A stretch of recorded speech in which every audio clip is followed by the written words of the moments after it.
Good morning everyone. जब आप ये वीडियो देख रहे होंगे तब सुबह होगी, पर जब मैं ये वीडियो रिकॉर्ड कर रहा हूँ इस समय रात है और थोड़ा लाइट की प्रॉब्लम, इसलिए मेरा फेस आपको सही तरीके से नहीं दिख पाएगा। लेकिन जो बात हम लोग करने वाले हैं वो आपको बहुत अच्छे से समझ में आएगी। ठीक है, तो 11 तारीख को आप लोगों की परीक्षा है। विद्या भारती संस्कृति शिक्षण संस्थान द्वारा संचालित, अच्छा ये नहीं, अखिल भारतीय संस्कृति ज्ञान परीक्षा। आपको पता ही है 11 को आपका है संस्कृति ज्ञान परीक्षा, जिसमें आप सभी के पास एक लिंक जाएगा। उस लिंक को खोलकर आप लोगों को अपना एग्ज़ाम देना है। ठीक है, तो एग्ज़ाम कैसा होगा उसके लिए मैं एक टेस्ट लूँगा, लेकिन उससे पहले हम लोगों को सारी चीज़ें पढ़नी होंगी। पहले हमारे पास आ तो जाए ज्ञान, तब तो हम उस ज्ञान का इस्तेमाल परीक्षा में कर पाएंगे। तो अखिल भारतीय संस्कृत ज्ञान परीक्षा बोधमाला 7, ये कक्षा सप्तम के लिए यानी आप लोगों के लिए। तो शुरू करते देखते हैं क्या क्या चीज़ें हैं और क्या क्या चीज़ें हम लोगों को करनी है। तो एक एक करके हम लोग देखते चलेंगे। ये आपको स्टैचू नज़र आ रही है? यस सर, हम लोग देख पा रहे हैं। तो आपको मालूम होगा ये स्टैचू किनका है। तो सबसे पहला सवाल तो मेरा यही है कि जल्दी से बताएं आप कि ये महाशय, ये महापुरुष कौन है। तो जवाब आएगा ये हैं सरदार वल्लभ भाई पटेल। सरदार वल्लभ भाई पटेल, सरदार वल्लभ भाई पटेल। ठीक है, तो इन्होंने क्या किया था, इन्होंने भारत जब हमारा स्वतंत्र हुआ था, आपको मालूम है भारत कब स्वतंत्र हुआ था सर? 1947, वो भी 15 अगस्त को। आपको याद आया? तो 15 अगस्त को 1947 को हमारा देश भारत आज़ाद हुआ था। आज़ाद होने के बाद ये हमारे गृह मंत्री थे। ठीक है, और इनके ऊपर ही भार था कि भारत को यूनाइट किया जाए, माने एक किया जाए भारत को। तो सर एक करने की क्या आवश्यकता आन पड़ी थी? देखिए, जिस समय भारत आज़ाद हुआ था ना, उस समय भारत 565 रजवाड़ों में बटा हुआ था। मतलब ये जो हमारा पूरा भारत होता है, जस्ट सपोज ही कि ये अपना भारत है, उतना अच्छा फिगर तो मैं अभी बना नहीं पाऊँगा। जस्ट सपोज ये भारत है, तो छोटे छोटे राज्य और उनके रजवाड़े बहुत सारे थे, यानी 565 थे। तो इन 565 रजवाड़ों को भारत संघ में विलय करवाया था सरदार वल्लभ भाई पटेल ने। भारत संघ में इसका विलय हुआ था। जैसे जैसे आप अपर क्लासेस में जाओगे और राजनीति शास्त्र में को पढ़ोगे तो आपको इसके बारे में और भी जानकारियाँ मिलेंगी कि उस समय में भारत की क्या स्थिति थी। ठीक है, तो आगे डिस्कशन हमारा जारी रहेगा। फिलहाल इतनी जानकारी आपके लिए पर्याप्त होगी, सफिशिएंट होगी, है ना? इतनी जानकारी आप रख लोगे तो सरदार वल्लभ भाई पटेल के बारे में अगर कोई प्रश्न पूछा जाए तो आप बता पाओगे। ठीक है, चलो इस मूर्ति को कहाँ बनाया गया है, अगला सवाल तो मेरा ये है कि इस मूर्ति को कहाँ बनाया गया है, यानी ये स्टेचू कहाँ बनी है। तो राज्य बताना है, राज्य का नाम ये आप मेरे को बताओ। ठीक है, ये मैं पूछूंगा आपसे जब हमारी लाइव क्लासेस होंगी जूम और गूगल मीट में। तो राज्य आपको बताना है, ये अभी भी मैं नहीं बताने वाला। चलो मैं ये बता देता हूँ, ये 182 मीटर हाइट की स्टैचू बनी है। ठीक है, इसकी ऊंचाई कितनी है? 182 मीटर। तो ये याद रखना है। हाँ, एक और इम्पॉर्टेंट क्वेश्चन है, ये भी आपको बताना है। एक तो राज्य बताना है, किस राज्य में बनाया गया है इसको, और दूसरा कौन सी नदी के किनारे बनाया गया है। ठीक है, तो ये दो प्रश्न आप ढूंढ के रखोगे, ये मैं नहीं बताने वाला, ये आपको बतानी है। मैंने आपको हाइट बताया, मैंने आपको ये बताया कि ये महापुरुष श्री यानी सरदार वल्लभ भाई पटेल ने क्या किया है हमारे देश के लिए, है ना? तो अब आगे बढ़ते हैं और अगले पेज पर चलते हैं। ठीक, तो स्टैचू ऑफ यूनिटी की जानकारी आपको यहाँ से भी मिल जाएगी। ठीक है, तो इसको आप एक बार देखना, और मेरे ख्याल से वो जो दो क्वेश्चन मैंने पूछे हैं उसका जवाब भी अगर ये पेज आप अगर पढ़ोगे तो आपको मिल जाएगा। ठीक, चलिए आगे बढ़ते हैं और आपको जानने को ये भी मिलेगा कि यहाँ पे कितना लोहा इस्तेमाल किया गया है। देखो लिखा हुआ है 5000 मीट्रिक टन लोहे का संग्रह किया गया है। आगे बढ़ते हैं। तो अखिल भारतीय संस्कृति ज्ञान परीक्षा बोधमाला 7 कक्षा 7 के विद्यार्थियों के लिए, ठीक, जो कि बाल वर्ग में आते हैं, यानी आप लोग कौन से वर्ग में आते हैं? बाल वर्ग, ठीक है। माने क्लासेस को हम लोग शिशु वर्ग, बाल वर्ग और किशोर वर्ग में बांटते हैं, तो आप लोग हैं बाल वर्ग में। चलिए आगे बढ़ते हैं। सबसे पहले हम लोग देखेंगे इंडेक्स। इंडेक्स के बारे में मैं उस दिन भी आपको बता रहा था। सबसे पहला चैप्टर है हमारा मातृभूमि भारत। इसको हम लोग बहुत ही डिटेल में कवर करेंगे, है ना, जो कि पेज नंबर 5 से शायद 14 तक जाएगा, क्योंकि 15 से तो दूसरा चैप्टर शुरू हो रहा है। और दूसरा चैप्टर है वसुधैव कुटुंबकम, ठीक है। उसके बाद है तीसरा चैप्टर संस्कारों की पावन परंपरा। चौथा चैप्टर हमारा गौरवशाली इतिहास। पांचवा है भारतीय विज्ञान की उज्जवल परंपरा। छठा है सामान्य ज्ञान। सातवां है हमारे राष्ट्र नायक, ठीक है। तो इंडेक्स में हमने देखा कि टोटल 7 चैप्टर्स हैं, लेकिन सबसे ज़्यादा फोकस हम लोगों को करना है चैप्टर 1 में। तो चैप्टर 1 में पढ़ना क्या है ज़रा देखें। तो सबसे पहले हम लोगों को कवर करना है हमारे प्रदेश, माने भारत और भारत के राज्य, ठीक है। और ये तो मैंने आपको मैप में कराया है, तो मेरे ख्याल से इसमें अगर प्रश्न आता है तो छूटना नहीं चाहिए। एक बार अभी हम लोग फिर से करेंगे। मातृभूमि का स्मरण देखेंगे और देशभक्ति गीत स्वामी विवेकानंद शिकागो में, इन चीज़ों को कवर अप करेंगे। तो चलिए चलते हैं चैप्टर नंबर 1 पे और काम को शुरू करते हैं।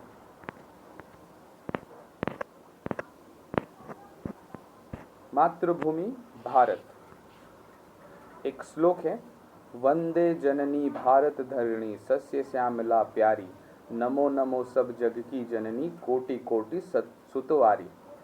तो ये हम लोग एक गीत से लिया गया है। तो हम इस ये जान लेते हैं हम लोग इस गीत का क्या अर्थ निकलता है।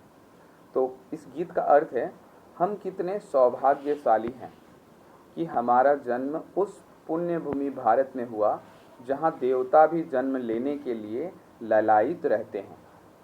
कितनी महिमामयी है यह मातृभूमि, जिसकी गौरव मंडित संस्कृति ने संपूर्ण विश्व को अपने ज्ञान से आलोकित कर इसको विश्व गुरु का गौरव प्रदान किया है।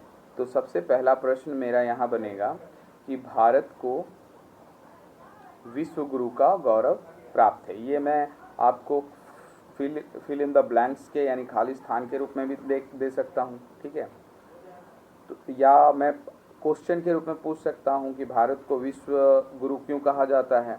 तो भारत को विश्व गुरु इसीलिए कहा जाता है क्योंकि भारत ने संपूर्ण विश्व को अपने ज्ञान से आलोकित किया है। क्लियर है? तो ये क्वेश्चन यहाँ बन जाएगा, तो इसको थोड़ा आप ध्यान रखेंगे। नेक्स्ट लाइन पे चलते हैं।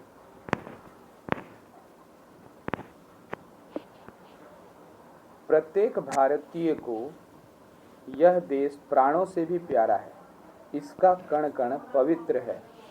तभी तो प्रत्येक भारतीय गाता है, गायन्ति देवा किल गीतकानि धन्यास्तु ते भारत भूमि भागे। इस भूमि के कण कण में उत्सर्ग और शौर्य का इतिहास अंकित है। मैंने कई महापुरुष हुए जिन्होंने इस धरती के लिए, इस मातृभूमि के लिए अपने प्राणों की भी बलिदान दे दिया। इसके स्वरूप का वर्णन वाणी व लेखनी द्वारा असंभव है। यानी भारत के गौरव को ये संभव ही नहीं है कि हम लोग उसको लिखकर या बोलकर समझा सके। हम तो बस प्रयास करते हैं, और इस किताब में और इस चैप्टर में भी सबसे पहले यही किया गया है। यहाँ लिखकर समझाने की कोशिश की गई है हमारे भारत की महिमा को। माता की संतान के नाते हमें इसके भव्य दिव्य स्वरूप का अधिकाधिक ज्ञान प्राप्त करना चाहिए। तो हर इसीलिए हमें अपने देश को, अपने भारत देश को जानना चाहिए। तो वही हम लोग फिलहाल कर रहे हैं, अपने देश को जानने की कोशिश। तो आओ इस परम पुनीता वसुधरा के दर्शन करें। तो हमारे देश या हमारे भारत का एक नाम और क्या है? वसुंधरा। अच्छा हाँ, वसुंधरा पृथ्वी को भी कहते हैं, एक्चुअली पृथ्वी को ही कहते हैं, पृथ्वी को वसुंधरा कहा जाता है, पृथ्वी। तो हम लोगों से ये भी क्वेश्चन बन सकता है कि भारत को अन्य किन किन नामों से जाना जाता है। तो आप मेरे को बताना कमेंट करके, व्हाट्सएप में मैसेज करके कि भारत को अन्य कौन कौन से नाम से जाना जाता है। एक तो यहाँ हमने पढ़ा वसुंधरा, भारत भारत सॉरी मेरी गलती, मैंने बताने में मिस्टेक कर। वसुंधरा कहा जाता है पृथ्वी को, ठीक है। इसी से मेरे को याद आया कि आप मेरे को बताओ भारत को और कौन कौन से, यानी अपने देश को और कौन कौन से नामों से जाना जाता है। तो चलिए नेक्स्ट पैसेज पे चलते हैं। तो आइए इस परम माने अपने देश को जानते हैं। उत्तर में अडिग प्रहरी नागाधिराज हिमालय के उत्तुंग भाल पर भगवान शंकर का कैलाश, जन मन को मोहित करने वाली विश्व की मनोहरी झील मानसरोवर, ललाट पर स्थित पृथ्वी के स्वर्ग कश्मीर की अनुपम छटा। ठीक है, एक एक करके समझते हैं। देखिए, उत्तर में हिमालय, और हिमालय में उत्तुंग भाल पर, कहाँ पर? उत्तुंग भाल पर भगवान शंकर का कैलाश है। कहाँ पे? उत्तुंग भाल पर भगवान शंकर का कैलाश है। इसको नोट डाउन कर लीजिए, ठीक है। मानसरोवर झील भी कहाँ है? उत्तर दिशा में, हिमालय की चोटियों के बीचों बीच कह सकते हैं।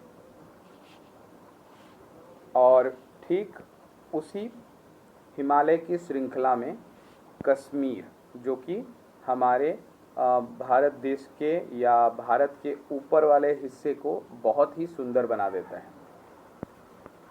मतलब एक छोटा सा एक काम करते हैं, मान लीजिए हम जस्ट कोशिश कर रहे हैं। यहाँ पे मैप तो मैं उतना अच्छा नहीं बना पाऊँगा, लेकिन फिर भी आपको समझना पड़ेगा इसी से, ठीक है। पहले जो हमारा भारत था,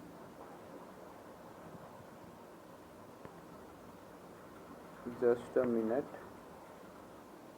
पहले जो हमारा भारत था, आज यहाँ पाकिस्तान है, उसके ऊपर अफ़गानिस्तान है, और ये जो है ये तिब्बत का भाग होता था, ये तिब्बत का भाग। तो उसी भाग में आपको बता दूं कि यहाँ से लेके पूरे यहाँ तक हिमालय का फैलाव है। लगभग हिमालय जो है 400 किलोमीटर के एरिए में फैला हुआ है, 400 किलोमीटर, और इसकी चौड़ाई लगभग 250 किलोमीटर तक है, ठीक है। तो ये भी बहुत इम्पॉर्टेंट जानकारी है, तो इसको भी आप नोट डाउन कर सकते हैं। ये बुक में नहीं है, ये पूछी नहीं जाएगी, आपके जानकारी को बढ़ाने के लिए मैंने ऐसे इसको बताया।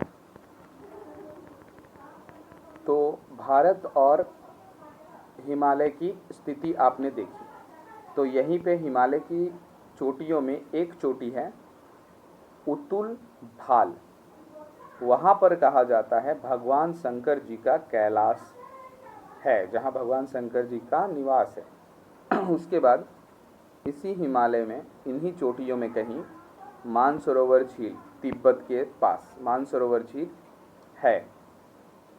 और यहाँ इस जगह पे जम्मू कश्मीर राज्य में, आपको तो पता ही है जम्मू कश्मीर राज्य कहाँ, वहाँ पे आपको कश्मीर स्वर्ग सा मिल जाएगा, ठीक है। पश्चिम में कहा जा रहा है अरावली की पर्वतमालाएं हैं। पश्चिम में क्या है? अरावली की पर्वतमालाएं। तो पश्चिम कौन सा दिशा हुआ? ये हुआ पूर्व, ये हुआ पश्चिम। तो पश्चिम में अरावली पर्वतमाला राजस्थान से लेके गुजरात से लेके राजस्थान और दिल्ली तक जाती है, ठीक है।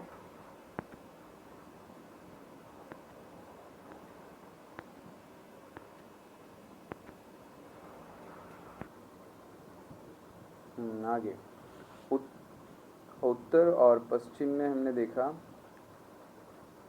और एक चीज़ और जो कि है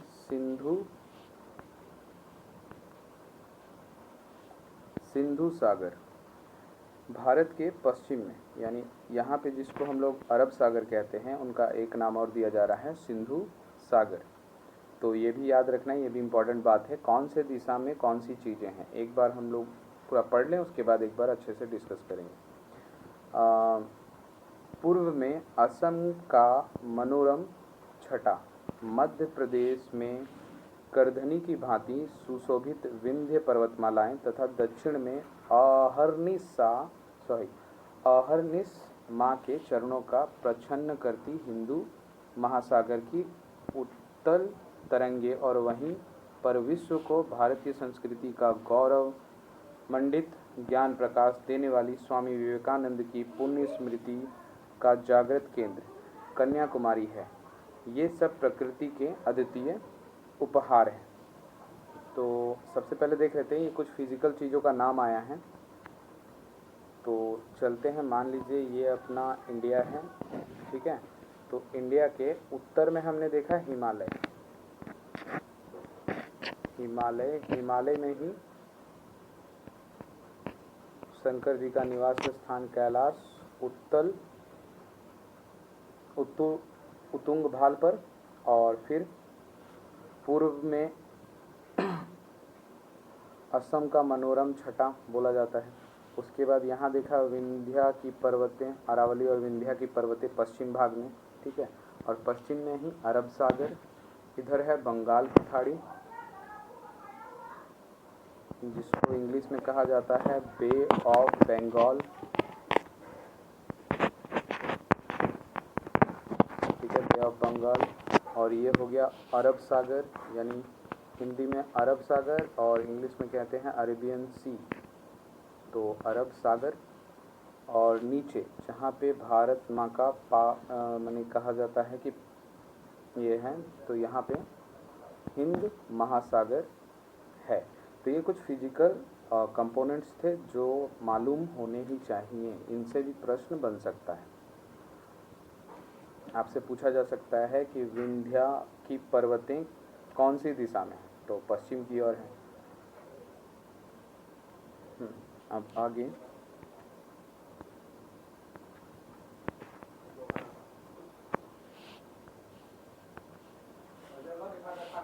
भारत का विशाल हृदय विश्व की समस्त ऋतुओं को संजोए, ऋतु अनुरूप खान पान, वेशभूषा की विभिन्नता तथा असीम ज्ञान का दीर्घदर्शन करती अनेक भाषाओं का संगम इस देश में है।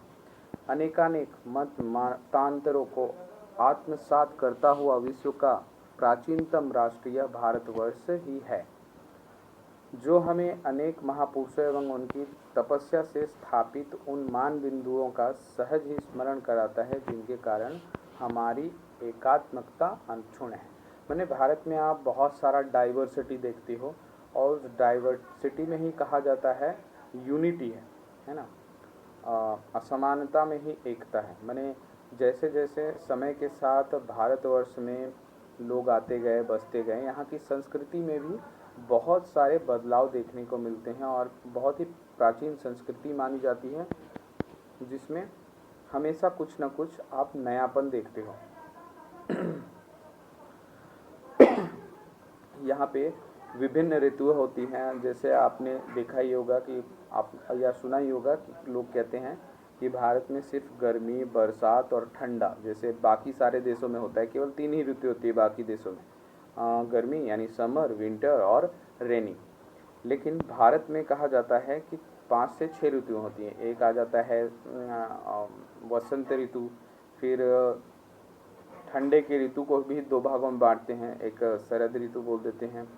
तो इस प्रकार से 4 से 5 ऋतुएं भारत में होती हैं, ठीक है। तो यहाँ का जो जगह है, और साथ ही साथ यहाँ आप देख सकते हो खान पान में भी विभिन्नता देखने को मिलती है। जैसे आप साउथ इंडिया में जाओगे, वहाँ का फेमस जो मिलता है वो है इडली बड़ा, डोसा वगैरह।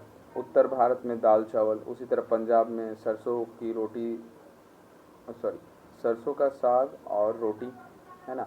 और बंगाल या आप तटीय क्षेत्र में जाओगे तो वहाँ मछली मुख्य रूप से खाई जाती है। तो ये सारी विभिन्नताएं हैं, मतलब जगह जगह से आपको विभिन्नता देखने को मिल जाएगी।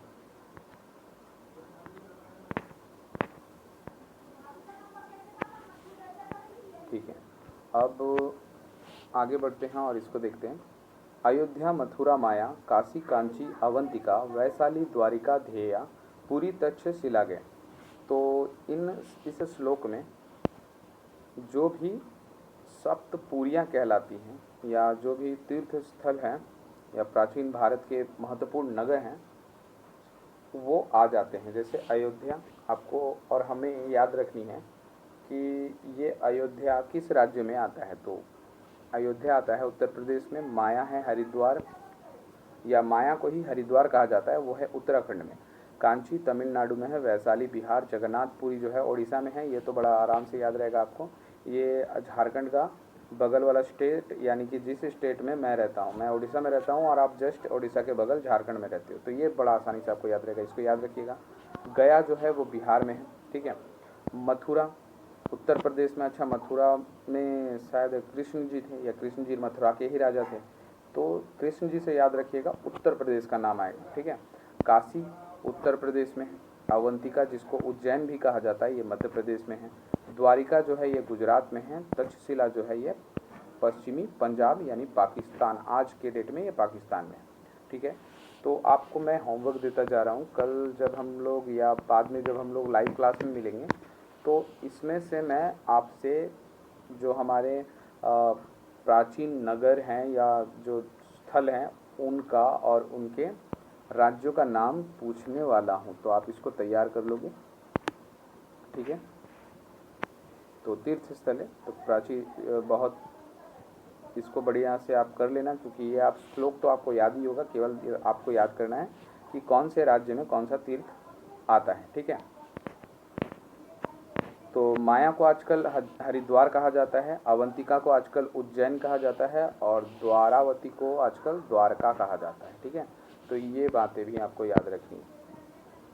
ये निम्नलिखित स्थानों के वर्तमान में प्रचलित नाम है। भारत को सुजलाम सुफलाम बनाने वाली प्रसिद्ध नदियों के नाम लिखे। तो भारत को सुजलाम सुफलाम बनाने वाली प्रसिद्ध नदियाँ क्या क्या हैं? गंगा, यमुना, कावेरी, कृष्णा, गोदावरी, नर्मदा, ब्रह्मपुत्र, महानदी, सतलुज आदि, ठीक है। चौथा नंबर है, अपने प्रिय देश भारत के प्रमुख पर्वतों के नाम लिखिए। तो हमारे भारत में हिमालय पर्वत है, विंध्याचल पर्वत हैं, अरावली पर्वत हैं। तो विंध्याचल और अरावली पश्चिम दिशा में है, हिमालय उत्तर दिशा में है। सह्याद्री ये बीचों बीच मिलेगा। मलयगिरी ये पूर्वी घाट का हिस्सा है, और रैवतक और आदि और भी बहुत सारे पर्वत श्रृंखलाएं यहाँ पे है। सही विकल्प का चिन्ह लगाएं, ठीक है, सही विकल्प का चिन्ह लगाएं। तो लंका पर चढ़ाई के पूर्व भगवान राम ने जहाँ शिवलिंग की स्थापना और पूजन कर आशीर्वाद प्राप्त किया था, तो उस स्थान का नाम क्या है ना। तो आपको पता होगा श्री राम जी समुद्र को पार करके लंका पहुँचे थे, तो समुद्र को पार करने से पहले वहाँ पे उन्होंने पुल बनाया था। तो वो पुल वो क्या कहलाता है आजकल? तो राइट आंसर है रामेश्वरम, ये तो दिया ही हुआ है। किस पावन क्षेत्र को मायापुरी या गंगा द्वार के नाम से जाना जाता है? तो वो है हरिद्वार, जहाँ कुंभ का मेला भी लगता है, ठीक है, याद रखना है, हरिद्वार में कुंभ का मेला भी लगता है। रामानुजाचार्य को तत्व ज्ञान किस नगरी में प्राप्त हुआ? तो रामानुजाचार्य को तत्व ज्ञान कांची में प्राप्त हुआ था। और अगला है, मल्लिकार्जुन नामक ज्योतिर्लिंग कहाँ स्थित है? तो ये श्री सैलम में, ये साउथ इंडिया में आता है, ठीक है।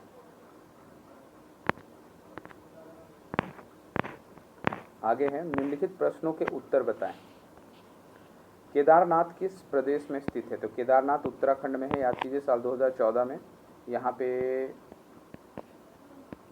बद्रीनाथ धाम बोल के भी एक स्थान है, वहाँ पे भूकंप आया था और बहुत ही ज़्यादा नुकसान हुआ था।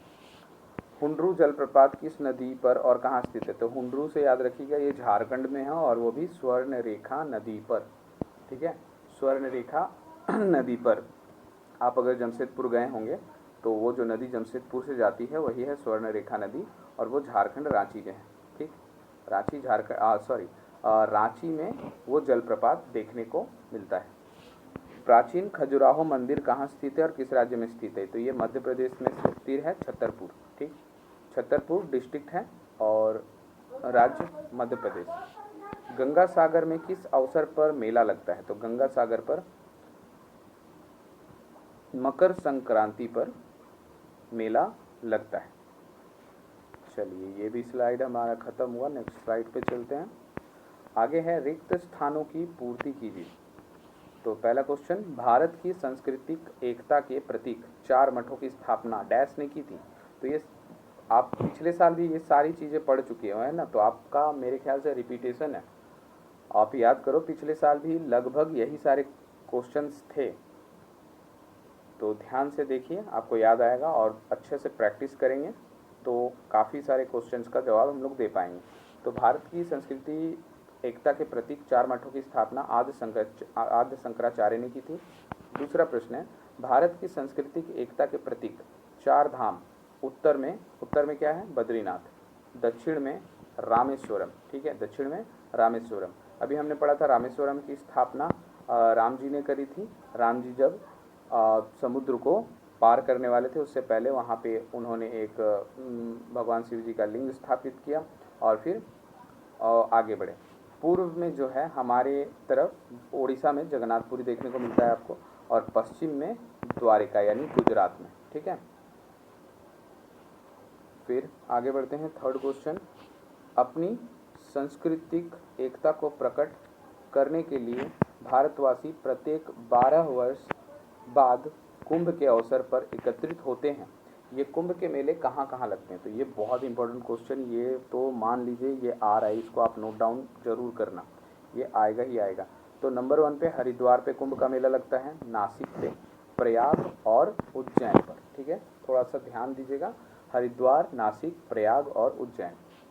फिर है गंगा का उद्गम स्थान कहाँ है? तो ये है गोमुख गंगोत्री। ठीक है, ये तो हमने आपको काफ़ी बार बताया है कि गंगा गोमुख और गंगोत्री से निकलती है। और आपको ये भी मालूम होना चाहिए कि गंगा 2 नदियों से मिलकर बनी है, एक है अलकनंदा और एक है भागीरथी। जब अलकनंदा और भागीरथी मिलती है तभी गंगा का निर्माण होती है। ठीक है, निर्माण होता है।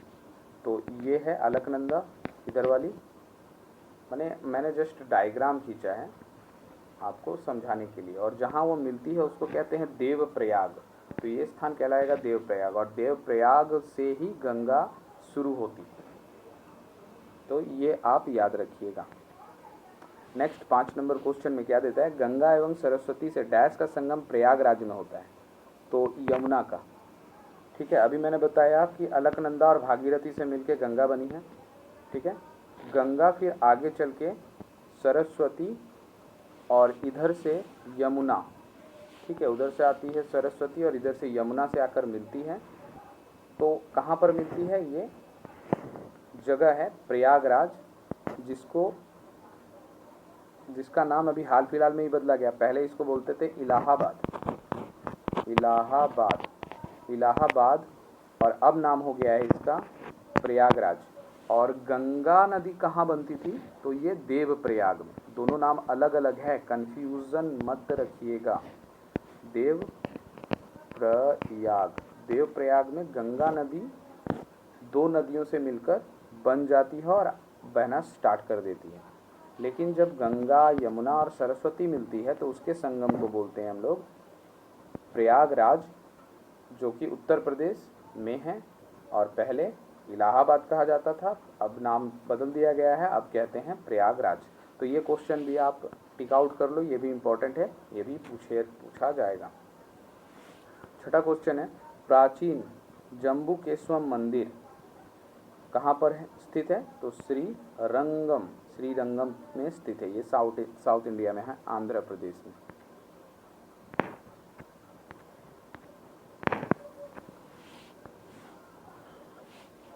हाँ, 7वां क्वेश्चन है, कर्नाटक में तुंगभद्रा नदी के दक्षिण में डैश सरोवर है। तो वहाँ पंपा सरोवर है और बहुत फेमस सरोवर है, तो ये आपको याद रखना है। 8वां है, रेवतक पर्वत का डैश शिखर सबसे ऊंचा है? रेवतक पर्वत का गोरखनाथ। तो ये जैसे भारत है, ये मान लीजिए भारत में इधर भी ऊंचाई से पर्वतें हैं, कुछ पर्वत से, और इधर भी पर्वत नहीं, पहाड़ियाँ कह सकते हैं, उसमें एक गोरखनाथ की पहाड़ी भी आती है जो कि ओडिशा में स्थित है, ठीक है। तो ये भी आप याद रखेंगे। तो उसके बाद है हमारे प्रदेश, यानी हम अपने राज्यों को देखने वाले हैं।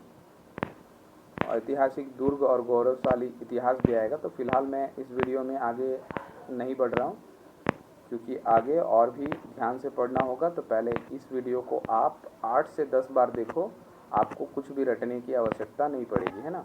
8 से 10 बार आप अगर वीडियो को देख लेते हो तो आपको बैठ के रटना नहीं पड़ेगा, आपको बस सुन सुन के ही याद हो जाएगा। मैंने तो बहुत डिटेल में आपको बताया, इतना जानकारी तो बुक में भी नहीं दिया गया है ना।